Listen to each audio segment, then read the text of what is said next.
Bradesco. Entre nós, você vem primeiro. Olá, boa noite. Boa noite. Um tipo de crime que acontece nos centros das grandes cidades foi registrado desta vez num dos bairros mais valorizados de São Paulo. Os arrastões mudam a rotina de moradores e motoristas que estão assustados. Nas imagens gravadas por moradores, 2 homens se aproximam de um carro. Roubam tudo da motorista. É mais um assalto aqui. Já com a bolsa nos ombros, abrem a porta de outro carro e levam uma mochila. No fim, ainda ameaçam outros motoristas.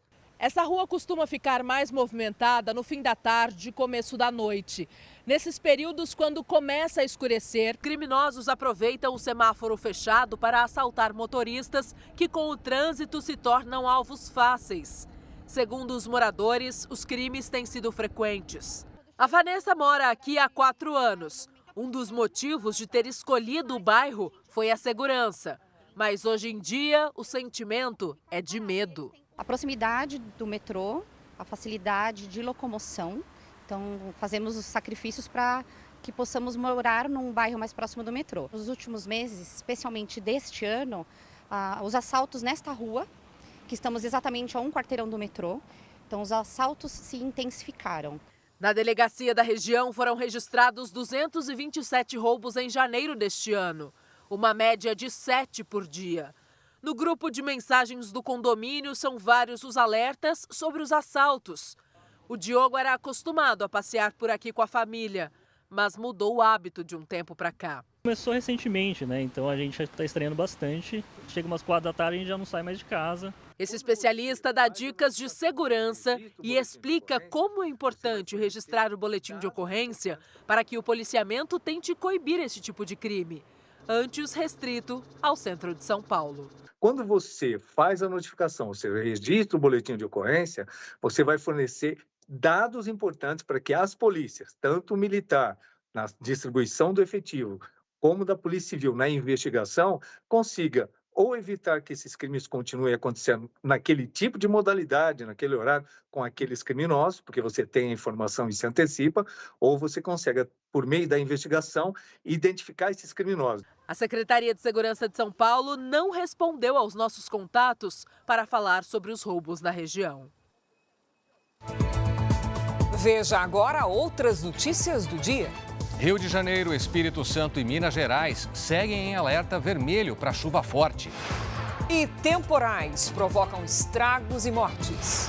Em Petrópolis, bombeiros salvam criança de 4 anos, soterrada por 16 horas nos escombros. Em São Paulo, os prejuízos dos consumidores que ficaram quase 48 horas sem luz. Rússia diz que prendeu suspeitos de ataque terrorista que deixou 133 mortos. E os gestos de solidariedade dos ingleses com a princesa Kate, depois da revelação de que ela trata um câncer. Reportagem especial mostra como escrever à mão pode beneficiar o cérebro. E você vai conhecer o torcedor do Palmeiras que decorou toda a casa com símbolos do Verdão.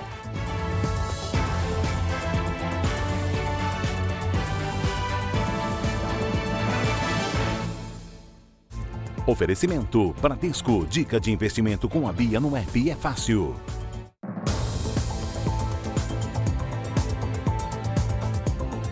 Dias e mais dias sem energia elétrica. Em parte do país, consumidores estão sem luz porque os temporais dessa semana causaram a interrupção do fornecimento e também por causa da demora das empresas responsáveis em resolver o problema.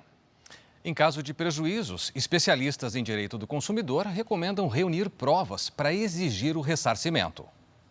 Mais de 36 horas depois do apagão, os geradores de energia ainda estavam funcionando no comércio do Copan, edifício histórico do centro de São Paulo.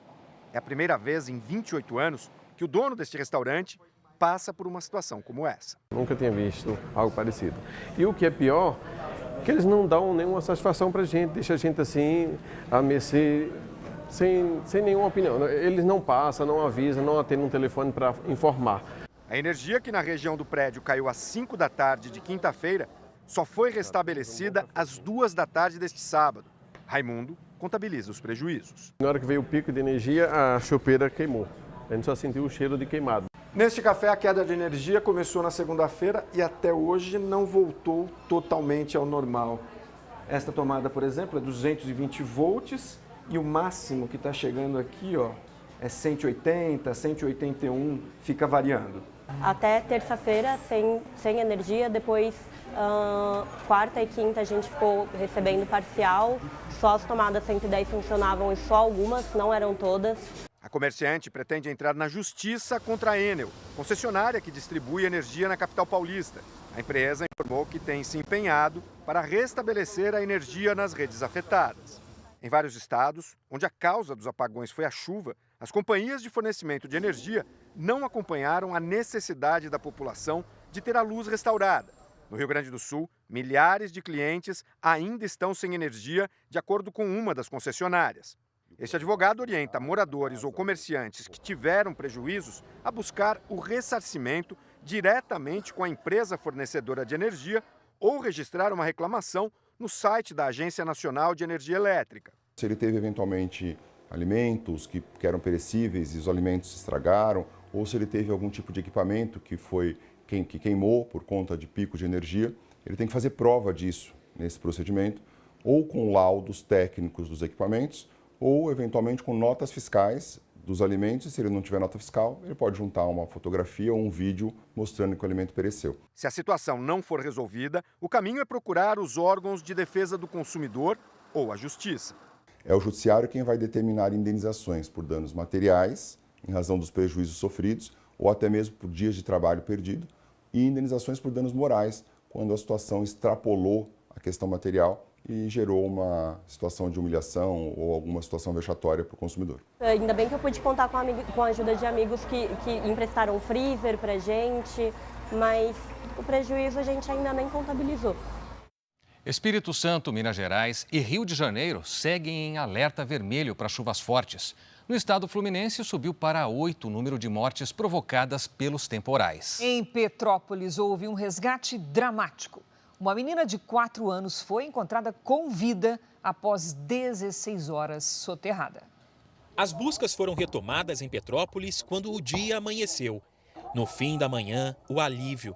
A pequena Ayla, de 4 anos, foi encontrada com vida. O resgate contou com cães farejadores, como o Boss, que ajudou o Corpo de Bombeiros a localizar a criança.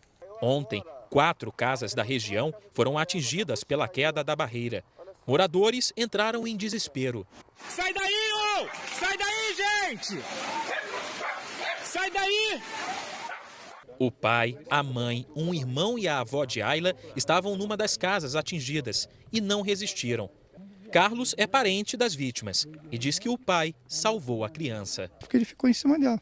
Aí o peso ficou sobre o corpo dele e ela salvou. A menina salvou. Uma casa caiu em cima da casa do meu irmão, que foi descendo tudo. Foi igual como um dominó. A menina foi encaminhada para o hospital e tem quadro de saúde estável. As buscas por moradores foram encerradas no início da tarde. Pelo caminho ficou um rastro de destruição. Essa geladeira foi parar em cima de um carro. Toda a área está interditada pela Defesa Civil, porque ainda há o risco de novos desabamentos. Desde a noite de quinta-feira, a cidade já contabilizou mais de 250 ocorrências, como alagamentos e deslizamentos de terra. Em 24 horas, foram 300 milímetros de chuva, mais que o esperado para todo o mês de março. Nessa rua, os deslizamentos atingiram 3 casas. 5 pessoas ficaram feridas. O trecho está obstruído e ainda há o risco de novos desabamentos. Isso porque a chuva continua lavando o solo. Essa casa, por exemplo, já perdeu parte da fundação. E aquilo ali é só Deus. Com essa chuva não dá para ficar dentro de casa. Os deslizamentos também provocaram o fechamento da BR-040, que dá acesso à região serrana, a mais afetada pelas chuvas. Em Teresópolis, 2 pessoas morreram após o desabamento de uma casa. Em Duque de Caxias, na Baixada Fluminense, parte da cidade amanheceu debaixo d'água. As casas foram invadidas pela lama e carros boiaram nas ruas. Uma morte foi confirmada. Em Arraial do Cabo, na região dos Lagos, um homem morreu ao ser atingido por um raio durante o temporal de ontem. A chuva ainda causou alagamentos no norte e no noroeste do estado. 7 cidades dessas regiões foram afetadas por transbordamentos de rios. E 90 pessoas precisaram ser resgatadas no estado do Rio de Janeiro desde a chegada da frente fria. Para tentar reduzir os danos, o governo do estado e a prefeitura da capital tinham decretado ponto facultativo na sexta-feira, para que menos pessoas circulassem pelas cidades. A cada novo temporal ou chuva intensa, as cenas se repetem. Alagamentos, caos no trânsito, desabamentos, feridos e até mortos. Mas o que pode ser feito para amenizar os impactos das fortes chuvas? Esse especialista diz que o planejamento é o primeiro passo. Dessa vez, as autoridades deram um passo importante, subindo um degrau na escada de elevação da nossa cultura de segurança. Ao agirem comunicando o cenário na sua realidade com antecipação, deixaram as ruas livres, deixaram as cidades configuradas para receber as tormentas. Só por isso, o número de vítimas, a estimativa, fica impactada para baixo. Assim que a previsão de chuvas intensas foi confirmada, um plano de ação foi montado no estado. Aqui, no Centro Integrado de Comando e Controle, meteorologistas, geólogos e agentes públicos monitoram 24 horas por dia a situação climática. Já nas ruas, 4.300 bombeiros trabalham para evitar que o número de vítimas seja ainda maior. O comandante-geral, assim que ficou sabendo desse volume, determinou que todo efetivo desses quartéis que ficam nas cidades, que seriam atingidas, dobrasse. Então a gente tem um dobro de militares dos quartéis desde sexta-feira e os próprios comandantes também. As regiões mais atingidas pelas chuvas foram Petrópolis, na região serrana, e a Baixada Fluminense. Os bombeiros já foram acionados para mais de 100 ocorrências. 90 pessoas precisaram de resgate. Nesse flagrante, uma das equipes dos bombeiros retira um grupo de idosos de uma casa inundada. O governo federal já ofereceu ajuda para o Rio de Janeiro, mas o governador Cláudio Castro ainda não sinalizou positivamente. Por enquanto, ele segue o planejamento feito pelo estado. A gente está utilizando a previsão de chuva do CEMADEM e aí com a previsão a gente já manda o maquinário antes mesmo de ser solicitado pela prefeitura. Ainda nesta edição, chuva volumosa provoca estragos e mortes no Espírito Santo.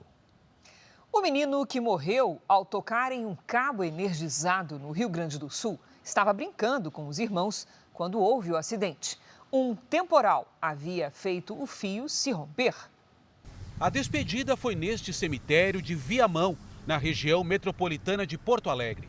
Marcelo Henrique Lopes Rosa, de 11 anos, brincava com um dos irmãos quando encostou em um fio que estava energizado. Na hora que ele pegou no fio, daí ele começou assim, daí ele parou assim, daí ele começou a cair assim, daí começou a gritar socorro, socorro, daí veio um montão de gente. O cabo se rompeu durante o temporal da madrugada de quinta-feira que atingiu o Rio Grande do Sul. Moradores de Viamão dizem que já tinham solicitado a reparação à concessionária responsável pelo fornecimento de energia. Falei para eles que era perigoso aquele fio, porque era um fio de alta tensão que estava no chão, que podia morrer uma criança e não é o que aconteceu. Horas depois da morte, funcionários da concessionária foram até o local para remover o cabo solto e isolar a área. A família conta que a empresa entrou em contato e ofereceu ajuda nos custos do funeral. A gente teve que correr atrás de várias coisas, porque eles prometeram de pagar tudo, né? A placa do jazigo, essas coisas, mas a situação ali estava precária no caso, né? A gente teve que exigir deles para eles pagarem o que é o certo. O governador do Rio Grande do Sul, Eduardo Leite, prestou solidariedade à família e garantiu agilidade nas investigações. Em nota, a CE Equatorial afirmou que está contribuindo com a investigação. Hoje, 2 dias após a tempestade, cerca de 78 mil clientes da empresa continuam sem energia no Rio Grande do Sul. No velório de Marcelo Henrique, amigos e familiares lamentaram a morte precoce causada por uma negligência. Ele era um menino muito sorridente, assim. A risada muito alta, cheio de história para contar. Toda a comunidade está sofrendo muito porque é uma criança e vai deixar muita saudade, com certeza. 3 mulheres morreram e 12 pessoas ficaram feridas depois que a laje de um supermercado desabou no Paraná. Hoje, tratores ainda retiravam entulhos do supermercado. O acidente aconteceu durante a inauguração do comércio em Pontal do Paraná, no litoral do estado. A laje de sustentação não aguentou o peso de 5 caixas d'água. Nestas imagens é possível ver o supermercado logo depois do acidente, com o chão alagado e as caixas d'água retorcidas.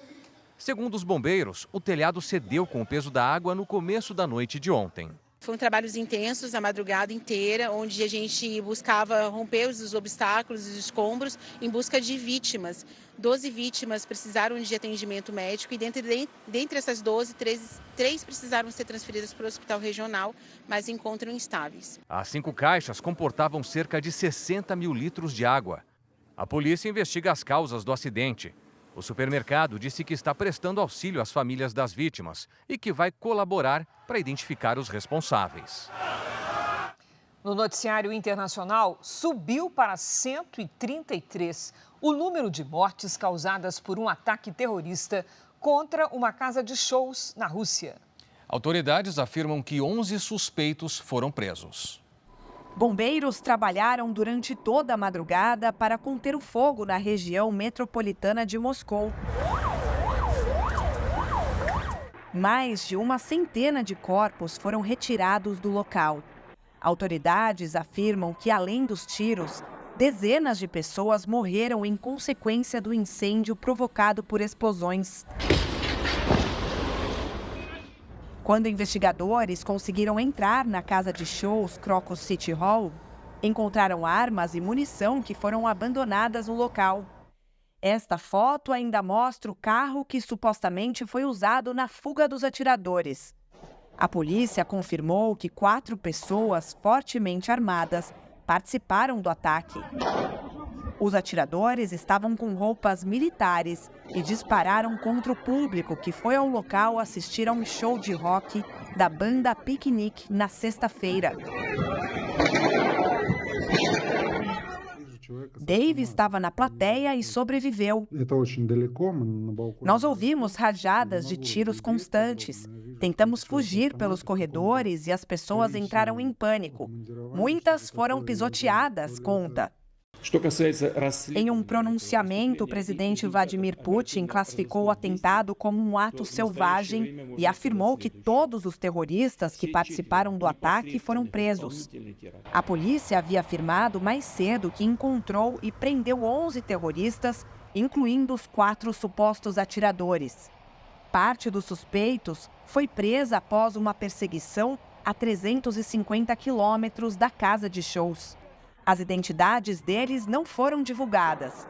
Já se sabe que são estrangeiros e há a suspeita que possam ser cidadãos do país asiático do Tajiquistão. O líder russo ainda disse que o grupo tentava fugir para a Ucrânia quando foi capturado e que o país, que está em guerra com a Rússia, teria preparado um plano para ajudar na fuga. O governo de Kiev negou a acusação. Ontem, logo após o tiroteio, o braço do Estado Islâmico no Afeganistão já havia assumido a autoria do atentado. Dias antes dos terroristas invadirem a casa de shows, o presidente Vladimir Putin chegou a receber um alerta dos Estados Unidos sobre um possível ataque. O presidente russo classificou o conselho como uma provocação e que os investigadores russos não tinham identificado nenhuma ameaça. Temendo novos atentados, a segurança em Moscou foi reforçada e o acesso à Praça Vermelha, na região central de Moscou, foi fechado. Diversos moradores foram até o local do ataque e deixaram flores em homenagem às vítimas. Mais de 100 pessoas ficaram feridas. Segundo autoridades, pelo menos 2 crianças estão internadas em estado grave. O secretário-geral das Nações Unidas, Antônio Guterres, pediu uma cooperação global para lutar contra o Estado Islâmico. O secretário-geral da ONU, Antônio Guterres, também visitou hoje a fronteira do Egito com a faixa de Gaza. E Israel continua combatendo terroristas do Hamas, que usam o maior hospital de Gaza como esconderijo. As forças israelenses afirmaram que de segunda-feira até agora, mais de 170 homens armados foram mortos na operação que acontece no Al-Shifa. Militares de Israel dizem que o hospital está conectado a uma rede de túneis usada como base para os terroristas do Hamas e da Jihad Islâmica. Além de armas, o Hamas esconderia reféns no complexo. Já o secretário-geral da ONU, Antônio Guterres, visitou a fronteira do Egito com o Rafah, na faixa de Gaza. O local é a principal porta de entrada de ajuda humanitária. Ele afirmou que, no momento, há muitos obstáculos para a ajuda necessária chegar a quem precisa. Guterres também alertou que um ataque israelense contra a região de Rafah pode causar um desastre humanitário. Ontem, o primeiro-ministro Benjamin Netanyahu disse que a operação vai acontecer mesmo sem o apoio dos Estados Unidos. Israel acredita que Rafah é o último refúgio dos terroristas do Hamas. E aqui no Brasil não para de chover sobre a região sudeste. Já está conosco a Lidiane Sayuri. Oi, Lid, boa noite. Olha, difícil de lembrar um outono que começa tão chuvoso quanto este. Isso vai continuar dessa forma? Continua assim. E é difícil recordar porque faz 8 anos, desde 2016, a gente não começava um outono sob a influência do El Niño, que aquece a superfície, provoca esse choque de temperaturas que provocam as tempestades. Cris, boa noite para você. Kleber, muito boa noite a todos. As imagens de satélite parecem uma cópia de ontem. A frente fria segue parada sobre o Rio de Janeiro. Amanhã ela se afasta para o oceano e os ventos úmidos serão responsáveis pela chuva, principalmente sobre o sudeste. Nas próximas 24 horas, deve chover mais que o esperado para o mês sobre o norte do Rio de Janeiro e extremo sul do Espírito Santo. Em São João da Barra, Campos dos Goitacazes, Mimoso e Itapemirim, o solo já está encharcado e qualquer volume de água pode causar novos deslizamentos e enxurradas. Tempo firme neste domingo apenas nas áreas claras. À tarde, em Porto Alegre, máxima de 30 graus. No Rio de Janeiro, faz até 27. Em Brasília, 25. Em Maceió, 31. E em Rio Branco, 33. Em São Paulo, domingo de chuva forte, com 22 graus. A segunda e a terça amanhecem com 18. E na quarta, faz até 25. Lid, tem tempo delivery para o Gilberto e a Cristina de Petrópolis, região serrana do Rio de Janeiro. Vamos lá, Clébio. Gilberto, Cristina, boa noite para vocês. Situação de perigo aí na região de Petrópolis. O solo está muito instável e a chuva não vai parar. O que muda é a intensidade. Até domingo chove forte, depois diminui. Faz até 22 graus amanhã. Na segunda e na terça, 24. E tem a Rosa de Taquara, no Rio Grande do Sul. Rosa aqui na nossa tela. Seguinte, Rosa, esquenta por aí. Entre domingo e segunda, 30 graus, sem previsão de chuva. Na terça, faz 29. Faça como eles, mande seu pedido pelas redes sociais com a hashtag #VocêNoJR. Cris, Clébio. Valeu, Lid. Obrigado, Lid.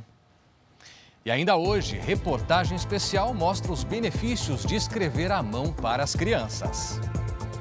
Supremo Tribunal Federal divulga a íntegra do esclarecimento de Mauro Cid sobre as acusações de que teria sido coagido no acordo de delação. A comoção e a repercussão ao redor do mundo depois da princesa Kate Middleton anunciar que está em tratamento contra o câncer.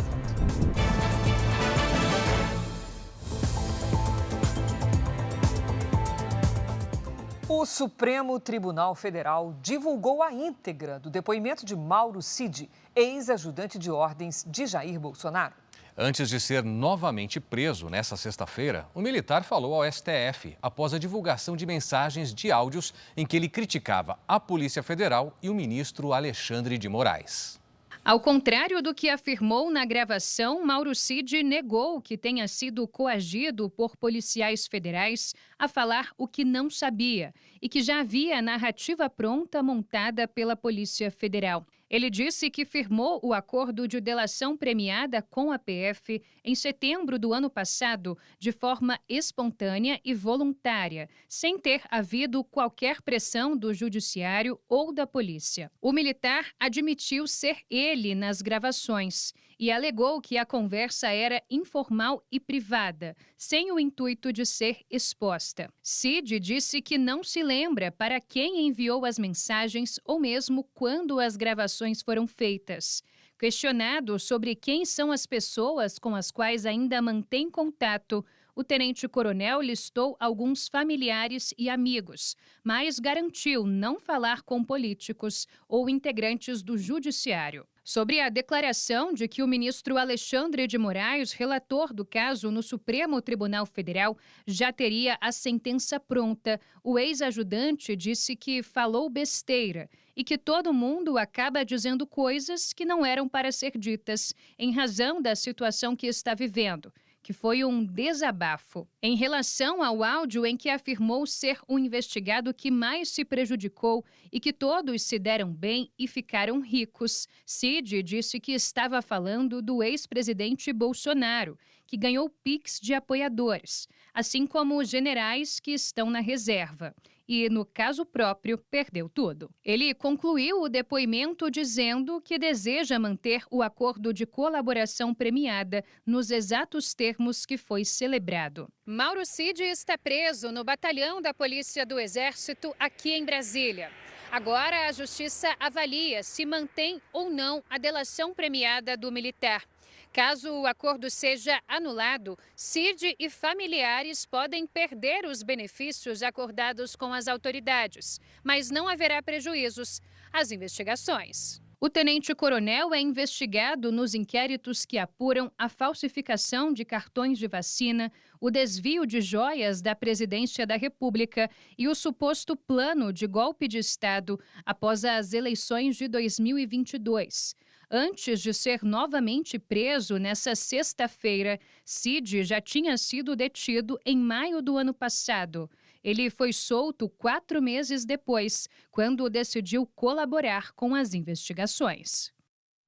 A troca das parabólicas tradicionais pelos novos modelos digitais nas casas de famílias de baixa renda ultrapassou 2 milhões de equipamentos instalados em todo o país. A substituição é necessária porque em breve essas antenas deixarão de funcionar. Na casa do seu Francisco agora tem antena nova. Ela é digital. A parabólica ficou de enfeite. Desde então, muita coisa mudou. A imagem que antes era só chuviscando e agora é imagem nítida, limpinha, perfeita, ficou excelente. A TV faz parte da rotina da casa. A família gosta também, cada um assiste uma televisão. O que aconteceu na casa do seu Francisco foi a troca de tecnologia e a ampliação da banda larga. Este ano, a Siga Antenado atingiu uma marca importante. Realizou de forma gratuita a distribuição e instalação de 2.200.000 kits com a nova parabólica digital em todo o país. Essa tecnologia ela leva mais qualidade de som e imagem por ser digital, além de também disponibilizar maior quantidade de canais, maior variedade de canais. Atualmente já são praticamente 100 canais disponíveis nessa nova tecnologia. A troca das antenas é para a chegada da internet 5G em todo o Brasil, sem interferências. De acordo com a Anatel, essa mudança já aconteceu em quase 3.700 cidades brasileiras. Quem faz parte do CadÚnico do governo federal e utiliza a antena antiga pode solicitar a troca sem nenhum custo. Para isso, basta acessar a página sigaantenado.com.br. Quando terminar todo esse procedimento, aí vai ser interrompido o sinal da banda C. O que isso quer dizer? Que vai parar de receber imagem, vai ficar só um chiado na tela da pessoa. Então, assim, se ela não correr para fazer essa troca de equipamento, ela vai ficar sem TV na casa dela. Portugal enfrenta uma crise de moradia por causa do alto custo dos imóveis. 11 mil pessoas vivem hoje nas ruas do país, incluindo muitos brasileiros. Há 2 anos, o Cláudio veio de Campo Grande, no Rio de Janeiro, em busca de segurança e qualidade de vida. Mesmo trabalhando como cuidador de idosos, ele não conseguia pagar um aluguel. E hoje vive em um trailer. Não tinha mais aquele tumulto, aquele monte de pessoas dentro de um quarto, com um horário que não dava para você dormir direito e essas coisas todas. Aí eu falei, quer saber, vou ficar por aqui mesmo. Dezenas de barracas e trailers ficam neste terreno, na cidade litorânea de Cascais. É um ponto turístico de Portugal que fica a cerca de 30 minutos da capital, Lisboa. As casas improvisadas foram montadas nessa área de vegetação. Por aqui, portugueses e muitos brasileiros que preferem não mostrar o rosto. Todos têm uma mesma reclamação: o alto preço da moradia em Portugal. O custo dos imóveis subiu 60% em 5 anos e essa valorização alcançou os aluguéis. Só no mês passado, o aluguel subiu 6,5%. Por conta dessa situação, cenas como esta se repetem pelo país.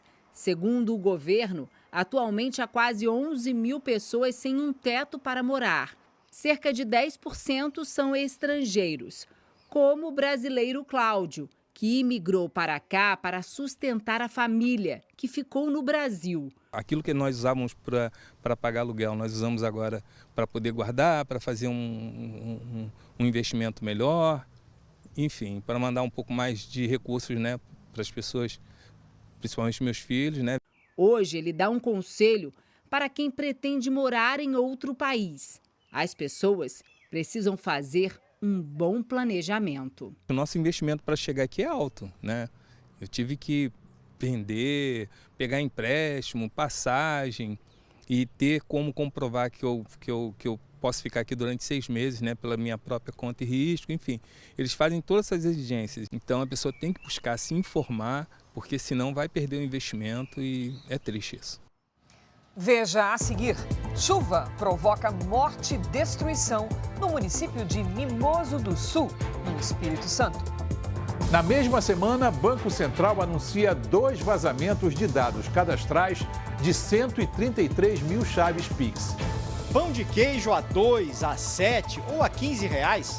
O Jornal da Record mostra como o preço muda de uma região para outra do país.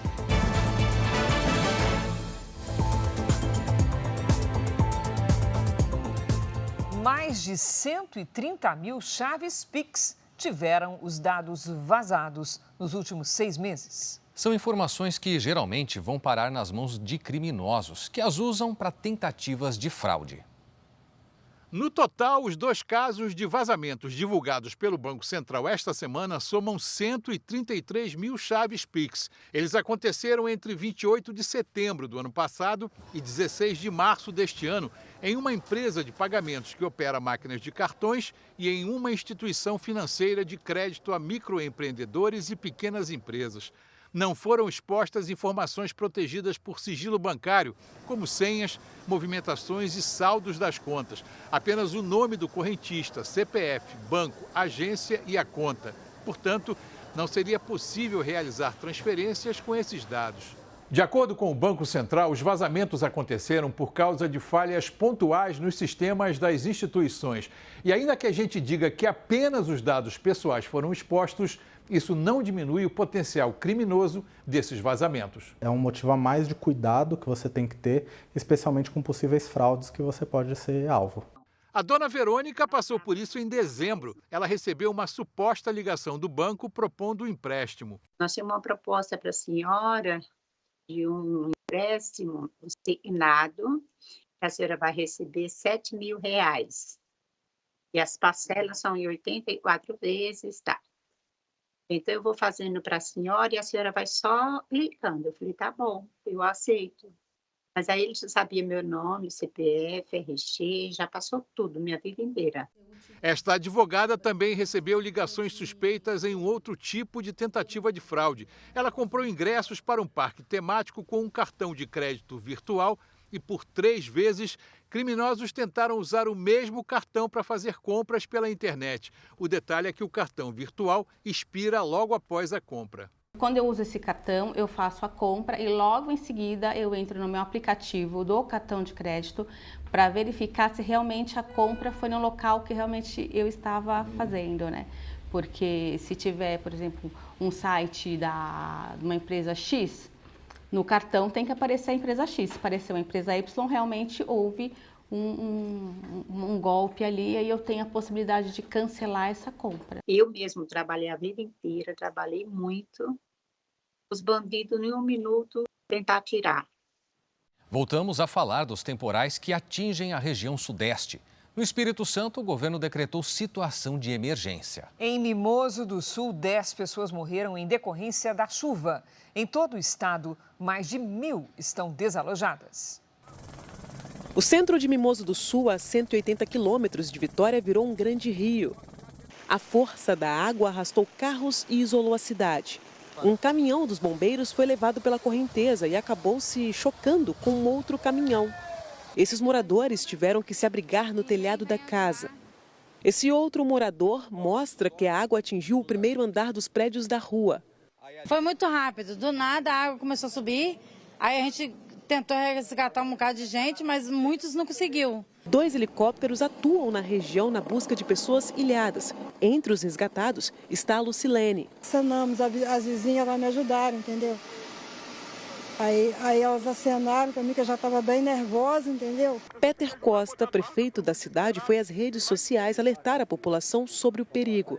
Ô, gente, Mimoso todo tá me ligando. Mimoso todo tá me ligando. Meu pai já pegou o barco dele, tá com o motor salvando algumas pessoas aqui, mas tem 100 ligações me ligando. Segundo a Defesa Civil do Estado, a cidade registrou mais de 230 milímetros de chuvas nas últimas 24 horas. Até o momento, 10 mortes foram confirmadas na cidade. O trabalho agora é continuar retirando essas vítimas desses locais de difícil acesso, das áreas de risco, né?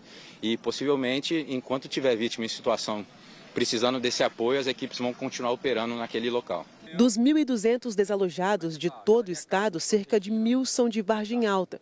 Um supermercado ficou tomado pela água após as fortes chuvas. O volume da enchente chegou a cobrir as bancadas dos caixas. O município de Apiacá está isolado com o fechamento total da rodovia ES 297. O temporal das últimas horas fez o governo do estado decretar situação de emergência no Espírito Santo. A administração estadual já começou a organizar a doação de alimentos e itens de higiene para as pessoas afetadas pelas chuvas. Qual a prioridade nesse momento? A gente proteger as pessoas, tirar as pessoas de terraço de casa, né, do terceiro andar, estejam em local seguro. Essa é a prioridade. Os moradores do município de Guarinos, no interior de Goiás, também sofreram transtornos por causa das chuvas. A cidade fica a 261 quilômetros de Goiânia e foi invadida pelas águas de 2 rios que cruzam o município. O nível subiu muito e a cheia alagou ruas e casas. Os moradores tiveram de carregar eletrodomésticos no meio da enchente. Este homem conseguiu retirar uma televisão e levar para uma área que não estava alagada. Esses outros contaram com a ajuda da vizinhança para levar a geladeira. Apesar dos estragos e prejuízos, a cidade não registrou mortos ou feridos. E olha agora, Cris, que boa notícia. Cientistas da Universidade de São Paulo pesquisam um papel inovador para o Zika vírus, que pode passar de vilão a mocinho. Tomara que dê certo, não é, Kleber? Porque o vírus foi modificado e teve sucesso na cura de um tipo específico de tumor, o cerebral. O próximo passo é o teste em humanos. Aurivic é o nome do Zika vírus geneticamente modificado, criado neste laboratório da USP. É a versão do vírus que, em vez de causar doenças, pode ajudar na cura do câncer. O que a gente fez foi desligar no vírus, no DNA do vírus, essa capacidade que ele tem de infectar células normais. E só deixou a capacidade que ele tem de infectar células tumorais. Então ele vai para o cérebro naturalmente, encontra a célula tumoral, replica ali e mata o tumor. Desde 2018, Caroline estuda o Zika, vírus que causou uma epidemia no Brasil entre 2015 e 2016. Transmitido pelo mosquito Aedes aegypti, o mesmo da dengue, o Zika vírus causa sintomas como febre extrema, dor nas articulações e em mulheres grávidas pode provocar microcefalia nos bebês. Agora, o vírus modificado pode se tornar num grande aliado contra o câncer no sistema nervoso central, que, segundo a Organização Mundial da Saúde, atinge cerca de 300 mil pessoas em todo o mundo. Após a descoberta do tumor, a sobrevida estimada é de 6 a 14 meses. Nos testes com camundongos, os resultados foram animadores. Após 3 meses da injeção do Zika modificado, os animais foram curados do câncer. E o que a gente fez, então, quando a gente tratou esse camundongo com o Zika, a gente vê que o Zika vai direto para o tumor e destrói ele por completo. A pesquisa com os resultados virou um artigo na revista europeia Molecular Therapy e ganhou repercussão internacional. Os testes em humanos devem acontecer em junho deste ano, após a aprovação da Agência Nacional de Vigilância Sanitária, Anvisa. Se der tudo certo, conforme o planejamento dos pesquisadores, a imunoterapia com o Zika vírus modificado pode estar disponível para a população a partir de 2027. A chance, ela é muito grande. Pela natureza dos nossos estudos pré-clínicos, né? A gente utilizou células humanas desde o início, né? Mas o que a gente quer ver nesses primeiros estudos em humanos é a segurança. Então é uma droga de duplo mecanismo de ação, extremamente potente e é novo e único no mundo. E essa tecnologia surgiu no Brasil. No Reino Unido, depois de Kate Middleton revelar que está com câncer, a família real britânica pediu à imprensa que respeite a privacidade e não divulgue imagens dela. Hoje, os ingleses foram até as residências oficiais para levar mensagens de apoio à princesa de Gales. A revelação do diagnóstico estampou as capas dos jornais em todo o mundo. Nas ruas de Londres, o assunto foi tema entre os súditos. Esta moradora disse que ficou surpresa.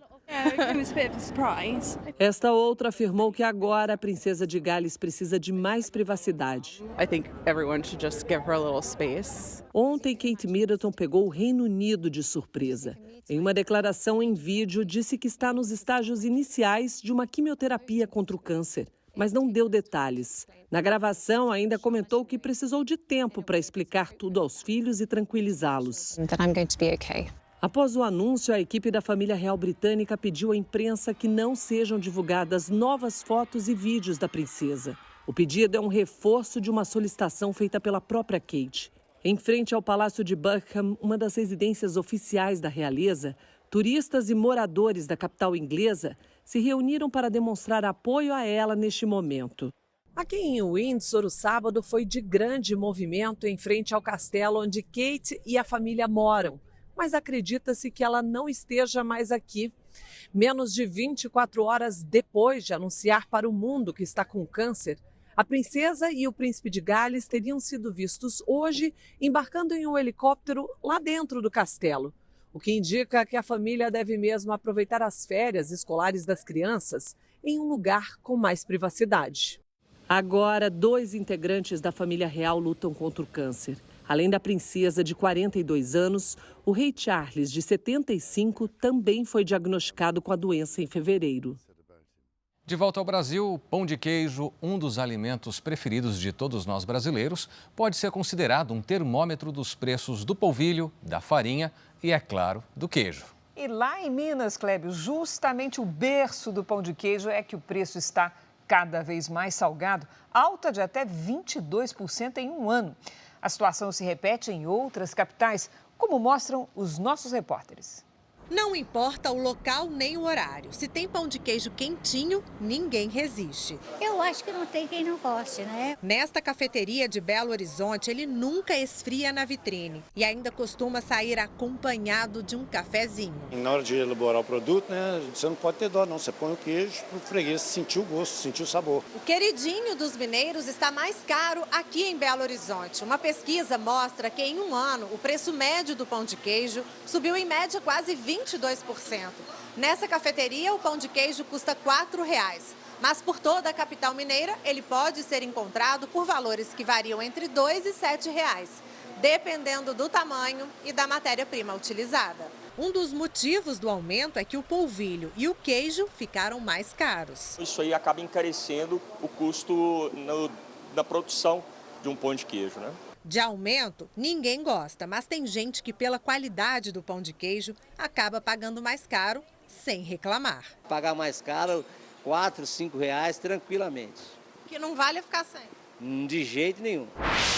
Em Mato Grosso do Sul, o pão de queijo também é um dos queridinhos na hora do lanche.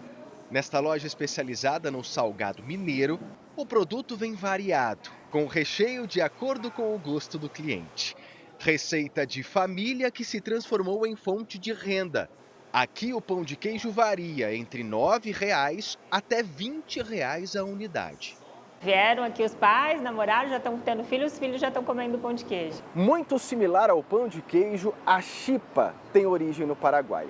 O salgado é feito à base de polvilho e queijo e é muito apreciado pelo sul-mato-grossense. Aqui em Campo Grande, a chipa custa em média R$ 2,00 a unidade. Bem mais barata que o pão de queijo tradicional. E há quem diga também que não perde em nada no sabor.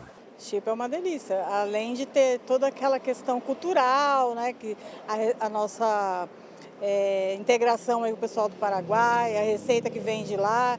Então, assim, é prático e satisfaz. E saboroso? Muito saboroso, nossa. Se nos aeroportos o valor da alimentação costuma ser mais caro, em Salvador não é diferente. Quem aguarda pela viagem pode encontrar a unidade do pão de queijo por até R$ 10,50. Nesta aqui, o balde com 10 mini pães de queijo custa R$ 22,00. Aqui no aeroporto de Salvador, não é tão fácil encontrar um pão de queijo como em outras regiões do país. Ele está presente no cardápio de apenas 2 lanchonetes. E como um pão de queijo sempre pede um cafezinho, a conta fica ainda mais cara. Um pão de queijo pequeno e um cafezinho, R$ 20,00. Absurdo. Para começar a mistura, farinha com polvilho azedo. Depois, o queijo, água e ovos. Aí é cortar a massa e colocar para assar. A primeira fornada tem que chegar ao balcão antes dos clientes. Um padeiro na madrugada, ele prepara para casa, ao levantar a porta, já está com o seu pão de queijo pronto. Café da manhã tem que ter sempre pãozinho de queijo, não pode faltar. Só esta padaria vende no mínimo 25 quilos de pão de queijo todo dia. E como padaria é o que não falta em São Paulo, são mais de 3.000 na capital. Imagine a quantidade que os paulistanos comem. E tem opções para todos os bolsos. Num levantamento feito pelo Jornal da Record, entre o pão de queijo mais barato que a gente achou e o mais caro, a diferença de preço chegou a quase 350%. Na Zona Oeste, encontramos os menores valores, entre R$ 4,30 e R$ 5,00. Na Zona Leste, preços entre R$ 6,90 e R$ 8,60. E na região central, o pão de queijo mais caro chega a R$ 15,00. Mas quando a Raura vai à padaria com a mãe, nem quer saber quanto custa. Eu gosto do queijo que tem dentro e a crocância. O Marcos não gosta de preço mais caro, mas também não perde a vontade por isso. O tempo de levar 200, 300 gramas, leva 100. Já é o suficiente já para tipo, satisfazer um pouco, né, da vontade. Mas ficar sem? Não dá para ficar sem não. Com certeza não. Uma espaçonave russa foi lançada hoje de uma base no Cazaquistão rumo à Estação Espacial Internacional. A bordo estão 3 tripulantes, um russo, uma americana e uma bielorrussa. A nave deve acoplar à base segunda-feira. O lançamento chegou a ser abortado segundos antes da decolagem na quinta-feira, por causa de um problema com uma fonte de energia. 2 astronautas vão retornar à Terra nessa mesma nave em abril. Monumentos ficaram às escuras em todo o mundo para chamar a atenção para as mudanças climáticas. A Torre Eiffel, em Paris, o Coliseu, em Roma, apagaram as luzes por 1 hora. A ação foi durante a campanha global Hora do Planeta, que acontece todos os anos. A intenção é mostrar que todos podem fazer a diferença para diminuir os efeitos do aquecimento global. Veja agora os destaques do Domingo Espetacular. A história dos artistas de circo que dizem ser irmãos de Renato Aragão. O pai deles teria revelado os segredos de família pouco antes de morrer. Mas eu queria descobrir se é verdade, que está na cara que é. E agora, eles lutam para saber se realmente são parentes do eterno Didi. O que está acontecendo com o prédio que foi cenário de novela, símbolo de luxo e da desigualdade social? Vizinho de uma das maiores comunidades do país, o edifício completa 40 anos com marca de abandono. E o Domingo Espetacular entra nos famosos apartamentos com piscina, que já não atraem mais tantos compradores. O acidente fatal que revela o perigo escondido no banheiro da sua casa. Uma menina de 7 anos morre depois de se cortar em vaso sanitário que quebrou. Foi tudo tão rápido que não tinha o que fazer. E o Domingo Espetacular faz o teste. Será que essas peças resistem mesmo ao peso que deveriam suportar? O retiro secreto de uma das cantoras mais ouvidas do Brasil. Estava escrito nas estrelas. Em uma entrevista exclusiva, Lauana Prado revela o cantinho onde busca inspiração para novas músicas. É no Domingo Espetacular. Depois da Hora do Fado. Cientistas da Coreia do Sul produziram em laboratório um tipo de arroz enriquecido com células bovinas. A ideia era criar um alimento rico em proteína e que fosse mais barato do que a carne. Não é bife com arroz, nem arroz com carne. É arroz de carne, desenvolvido e cultivado em laboratório, com músculo de vaca e células de gordura que são inseridos dentro dos próprios grãos de arroz. Ele tem 8% mais proteína e 7% mais gordura em comparação ao arroz normal e facilita a absorção dos aminoácidos essenciais para o corpo humano. Jin Ki-hong, professor de Engenharia Química e Biomolecular da Coreia do Sul, explica que esse é um grande passo para alcançar uma fonte de proteína sustentável e econômica. Enquanto o quilo da carne custa cerca de R$18, o arroz bovino pode ser comprado por menos de R$10. A equipe sul-coreana não é a primeira a trazer para a mesa produtos alternativos à carne. A soja, por exemplo, é muito comum, como podemos ver na composição dessas almôndegas. Até mesmo o ovo vem sendo substituído por plantas. E aqui no Japão não poderia faltar o sashimi de peixe vegano. Esse que nós compramos é feito de raiz de uma planta chamada konjaku. Ele é uma alternativa saudável para quem se preocupa com a contaminação de microplásticos ou resíduos industriais no peixe. Já o ovo vegano é ótimo para os que sofrem com alergias. Um mercado tão crescente que movimentou cerca de 30 milhões de reais em 2023 no Japão. É certo que muitos ainda torcem o nariz para as comidas alternativas. Segundo o professor Jin Ki-hong, é preciso vencer o desafio do paladar. Do ponto de vista técnico, nenhum problema. Mas para conquistar os consumidores, só caprichando mesmo no sabor e na textura. Sinceramente, acho que perde para o bife de verdade, fala este gerente de restaurante. Mas o cliente é mais positivo. Eu diria que é uma ótima saída, diz ele. Paulistão, a Record transmite Palmeiras e Novo Horizontino pelas semifinais do campeonato na próxima quinta-feira, às 9h30 da noite. E olha, depois de 2 meses, o Verdão vai voltar a jogar no Allianz Parque, que passou, aliás, por uma reforma no gramado artificial.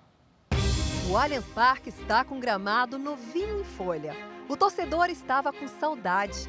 Aqui, o Verdão fica ainda mais forte. Para o palmeirense, não tem mesmo nada melhor do que estar em casa. Ainda mais quando é toda verde e temática. Parece até o Allianz Parque. Mas esta é a casa de palmeirenses fanáticos.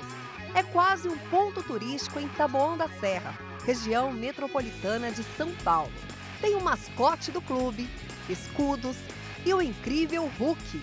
À noite, fica toda iluminada. Ah, sim, bastante gente passa a ver, né, que não conhece.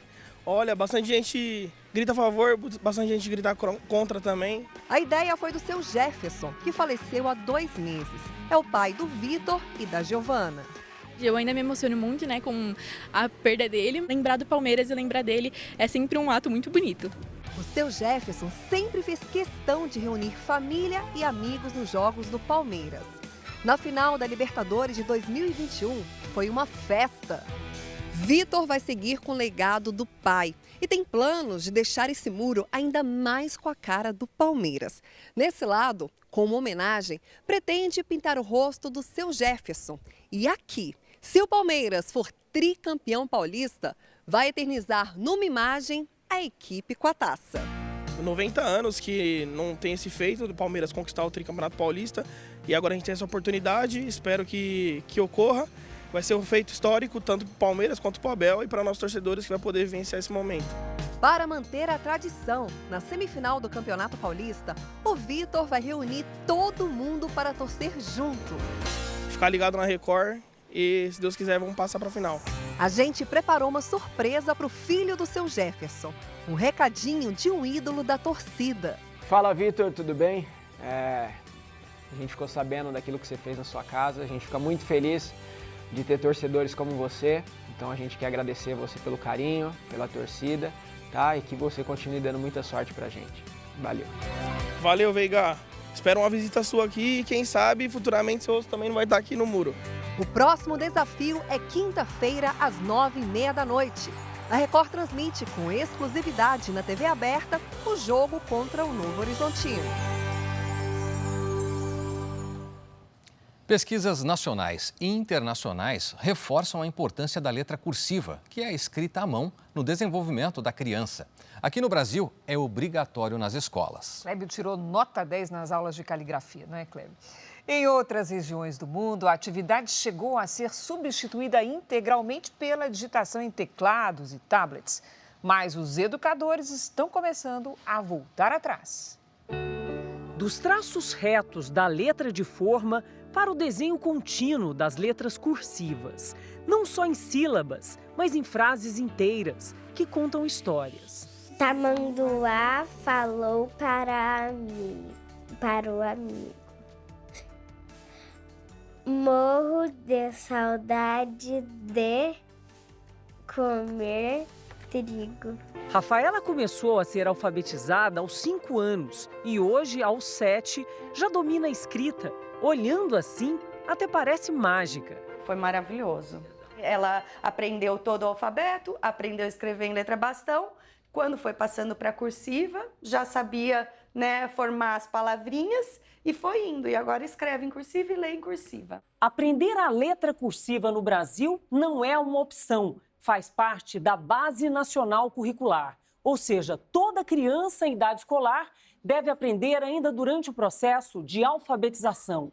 E os principais argumentos, segundo os educadores, são os benefícios que esse tipo de escrita traz para os alunos e também o auxílio no desenvolvimento de várias habilidades infantis. São muitas as pesquisas nacionais e internacionais que embasam a necessidade de continuarmos escrevendo assim, mesmo em tempos movidos pela agilidade do toque no teclado da tecnologia. A habilidade, firmeza, a concentração, o movimento circular, o traçado contínuo, os pontilhados, isso a gente vai desenvolvendo na infância e continua para toda a fase adulta. Tem que ter bastante atenção e concentração para que aquilo seja lido e interpretado. A importância da letra cursiva reacende uma discussão mundial.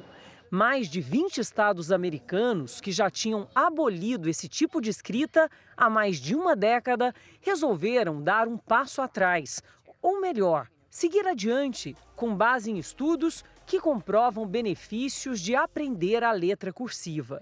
Agora, em muitas escolas, como as da Califórnia, ensinar a escrever como nas antigas cartas se tornou obrigatório. O Canadá até tentou abandonar a letra cursiva, mas retomou o modelo tradicional no ano passado. Países como Reino Unido, Espanha, Itália, Portugal e França seguem a mesma linha de ensino. No Brasil, é uma tradição que começa cedo. A alfabetização, ela começa lá da educação infantil, quando a criança entra no colégio.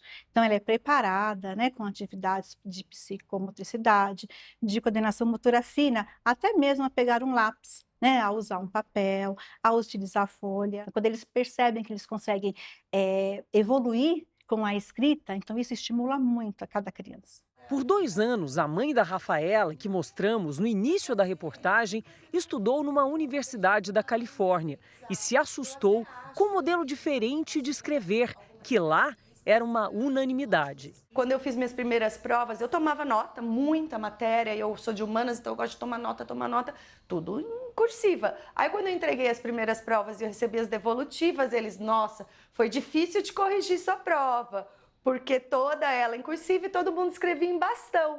Mesmo na era da tecnologia, escrever assim, com capricho, se faz necessário para a formação de adultos mais preparados e ainda ajuda a resgatar certas lembranças guardadas no baú da memória. Quando você escreve, você transpõe o seu amor. O que você está fazendo? Dá para sentir. Sim. Eu gosto de fazer isso nos cadernos que eu faço para as crianças. Eu gosto de escrever para eles. Colocar um gostei, adorei, ficou lindo. E quando a gente escreve, apesar da criança não entender corretamente, ela sabe o que você escreveu. São essas questões de traçado que você traz que você pode demonstrar o seu carinho com a criança. É uma forma de afeto. Sim, muito. Bastante. O Jornal da Record termina aqui. A edição de hoje na íntegra e também a nossa versão em podcast estão no Play Plus e em todas as nossas plataformas digitais. Fique agora com a continuação do Cidade Alerta, edição de sábado, com Patrulha do Consumidor. E logo depois tem Super Tela com o filme O Sequestro do Metrô 123. Não perca. Boa noite, bom domingo para você. Boa noite, bom domingo.